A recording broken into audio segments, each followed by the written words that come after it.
साथियों नमस्कार। धर्म जीवन चैनल में आपका स्वागत है। परम पूज्य संत आसाराम जी बापू स्वास्थ्य के लिए पहले भी मैंने कहा था कि पहले से तय था कि अलग अलग स्थान की चिकित्सा पद्धति व्यक्ति के लिए अलग अलग किस्म का असर करती हैं। और आज ये पूरा 10-12 साल में परम पूज्य संत आसाराम जी बापू का स्वास्थ्य इतना ज़्यादा बिगड़ गया है, लगभग 90 साल के करीब उम्र पहुंच रही है। और आपने देखा कि खड़े होने पर भी पैर जोर नहीं ले पा रहे थे और पैर मुड़ा, पैर में प्लास्टर भी लगा है। तो उसके लिए भिन्न भिन्न चिकित्सा पद्धति के उद्देश्य से बापू जी का जयपुर भी आना हुआ। और जयपुर, और जानते हैं कि शरीर ऐसा है नहीं कि लंबी यात्रा कर सके, तो उस हिसाब से बीच बीच में आराम की आवश्यकता है। तो आराम, अनुकूल आराम कहाँ मिल पाएगा जहाँ पे उस तरह की व्यवस्था बन सके। तो अपने आश्रम पुराने हैं जो व्यवस्था, क्योंकि वहाँ पे जो सेवादार व्यवस्था वाले हैं संभाल लेते हैं। बाहरी व्यक्ति तो आते जाते नहीं है, क्योंकि सुप्रीम कोर्ट का आदेशानुसार कोई कार्यक्रम तो होता नहीं है। लेकिन आज दिनांक 10 अप्रैल है, तो उस हिसाब से जयपुर में भी विश्राम, शरीर को थोड़ा आराम मिला। लेकिन एक अगर आप समझें तो एक आज विज्ञान मानता है कि जहाँ पे देसी गाय होती हैं, देसी गाय के ऑरा में, ये विज्ञान बात बोल रहा हूँ मैं, कि देसी गाय के ऑरा में रहने मात्र से बहुत सारी बीमारियां दूर होने लगती, शरीर की जीवनी शक्ति मजबूत होने लगती है। तथा जहाँ पे देसी गाय रहती, देसी गाय का शुद्ध झरण और शुद्ध जो उनकी जो पंचगव्य बनता है, वो सब शुद्ध देसी गाय का बहुत शरीर के लिए लाभकारी है। और आज विज्ञान मानने लगा है। लोग यहाँ तक कि विदेशों में तो लोग पैसा देके गाय, देसी गाय के नीचे बैठते हैं, खड़ी है गाय वहाँ शांति से वहाँ बैठते हैं कि उसकी ऑरा लगे।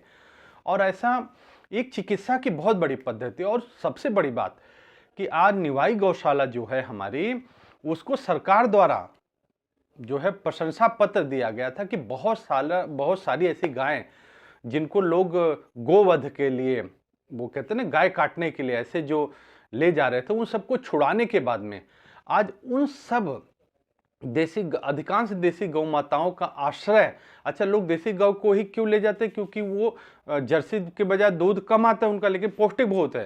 तो ऐसा नासमझी भरा लोग करते हैं। लेकिन निवाई गौशाला में देसी गौ माताओं की इतनी सुंदर सेवा होती है कि राज्य सरकारों ने भी उसके लिए प्रशस्ति पत्र दिया है।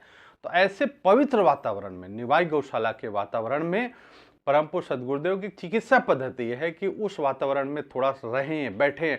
गायों के शरीर से स्पंदन जो निकल रही है, उनको, गायों को सहलाना, ये सब आज विज्ञान मानते हैं चिकित्सा की पद्धति है। तो चिकित्सा पद्धति के उद्देश्य से आज 10 तारीख को निवाई गौशाला में संभावित वहाँ पे थोड़ा सा गौ माता के औरा में रह के उस, और जानते निवाई गौशाला एकदम एकांत में है, कोई पब्लिक नहीं, कोई सत्संग नहीं, कोई कार्यक्रम नहीं, एकांत है।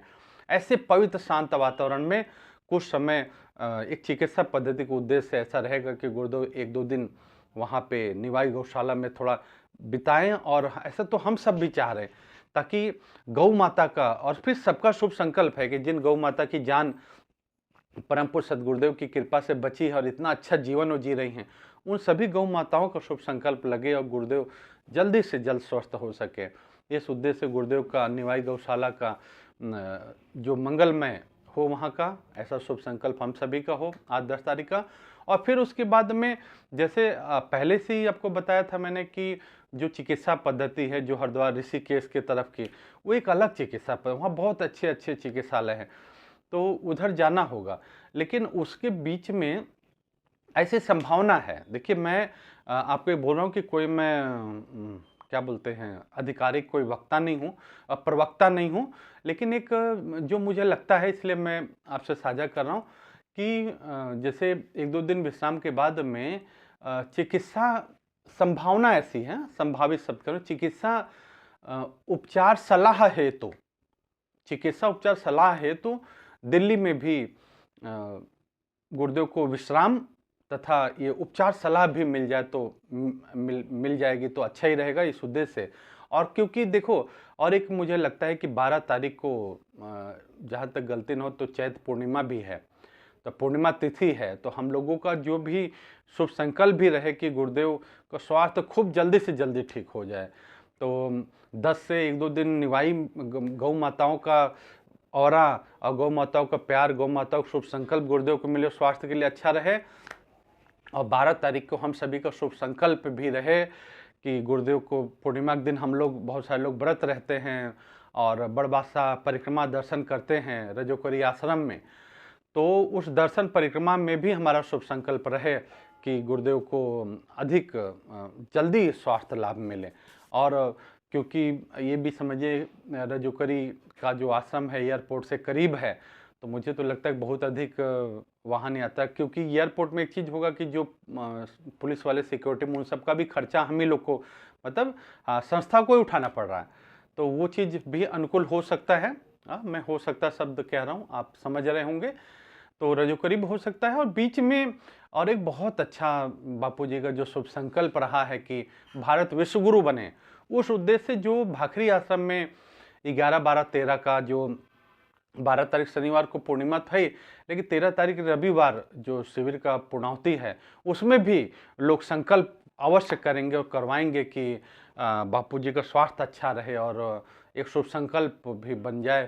तो सबका संकल्प है कि, और यहाँ वैसे टेम्परेचर बहुत ज़्यादा है, दिल्ली की गर्मी तो आप देख ही रहे हैं, और पॉल्यूशन जो है उस हिसाब से यहाँ पे चिकित्सा उपचार की सलाह लेने के पश्चात मुझे तो अधिक समय इस वातावरण का रुक पाना ऐसे संभव नहीं लगता है। लेकिन आगे का वातावरण जैसे हम देखें कि ऋषिकेश हो गया, टिहरी हो गया, ये सब बहुत सुंदर और पवित्र वातावरण है, स्वास्थ्य दृष्टि से भी और हर दृष्टि से।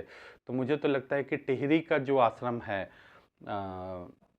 ऊपर वाली कुटिया, वो आश्रम जो एकांत एकदम पहाड़ की चोटी पे, मुझे सबसे, अगर पूरी चिकित्सा पद स्थान भी है, व्यवस्था मिल जाए तो एकांत रहने लायक तो वो बहुत अधिक है। लेकिन जैसे स्वास्थ्य अनुकूल बातें होगी और स्वास्थ्य उपचार, क्योंकि ये उपचार आयुर्वेद कोई प्रतिदिन कुछ दिन करके फिर गैप देना पड़ता है। अभी मैंने चिकित्सा पद्धति अभी ले रहा था मैं, तो उन्होंने बोला भाई इतना दिन 15 दिन का गैप रखो। 15 दिन कैसे, 15 दिन बाद फिर शरीर कितना उस चीज़ को लिया, कितना मजबूत है, उस चीज़ को देखा जाता है। तो इसमें ये चिकित्सा पद्धति कंटिन्यूटी नहीं कि वही चीज़, उसको ब्रेक देना पड़ता है लगातार, शरीर को वही चीज़ नहीं करना होता है, क्योंकि शरीर को स्वयं से मजबूत होने के लिए बीच में जो ब्रेक देना होता है, तो ब्रेक के लिए ऐसा कुछ पवित्र वातावरण भी जरूरी है। तो सब चिकित्सा पद्धति की बातें हैं और मुझे लगता है कि आप सभी का शुभ संकल्प चल रहा होगा और आप सभी लोग जहाँ जहाँ भी गुरुदेव रहें, आप जहाँ पे भी हैं, अपने घर से बैठ के ही शुभ संकल्प करते रहें कि निवाई में भी गुरुदेव को स्वास्थ्य में खूब अच्छे से उन्नति बढ़ोतरी हो, बाकी अच्छी सलाह यहाँ भी मिल सके, पूर्णिमा के दिन चिकित्सा सलाह के बारे में जानकारी मिल सके, ऐसा रहे और आगे के लिए यात्रा बने। लेकिन एक बहुत मैं निवेदन करूंगा, जो भी पुराने सेवादार भाई हैं या फिर जो जगह सेवादार हैं, देखिए कुछ अशुद्ध और अपवित्र मानसिकता के लोग हर जगह होंगे, तो वो अच्छी चीज़ों का भी कुछ गलत निर्णय निष्कर्ष निकालने लगाने के लिए नाहक में झूठे कहीं के एडिट फोटो निकालना या वीडियो बनाना, ऐसा प्रयास करने का कुछ करेंगे। तो ये ध्यान रखें कि जोश में मतलब जोश के साथ में होश बहुत ज़रूरी है। तो और वो भी हम सभी साधकों का दायित्व बनता है कि कहते हैं ना कि भाई साधु भेष में कोई डकैत या जेब कतरा घुस जाए तो बाकी साधुओं को सावधानी, ऐसे साधकों के भेष में सफ़ेद वस्त्र पहन के या कोई इस तरह का कुछ हो तो हमें अगल बगल भी दृष्टि रखनी चाहिए कि कोई गलत किस्म का झूठे, आजकल तो जान रहे हैं कि छोटा सा वीडियो बना के एआई से एडिट करके कुछ का कुछ दिखा दीजिए और वो जांच में कहाँ समय लगेगा, कब तक जांच आएगी, तो बहुत सावधानी हमको रखना है। और बाकी मुझे लगता है कि आप लोग समझ गए हैं और संकल्प का बारे में आपको जानकारी मिल गई है और जैसे होगा शुभ संकल्प बढ़ाते रहिए और जैसे जैसे गुरुदेव नज़दीक आएंगे हमारा संकल्प भी मजबूत होता रहेगा और सभी के लिए खूब मंगलमय। सभी को हरिओम हरिओम हरिओम।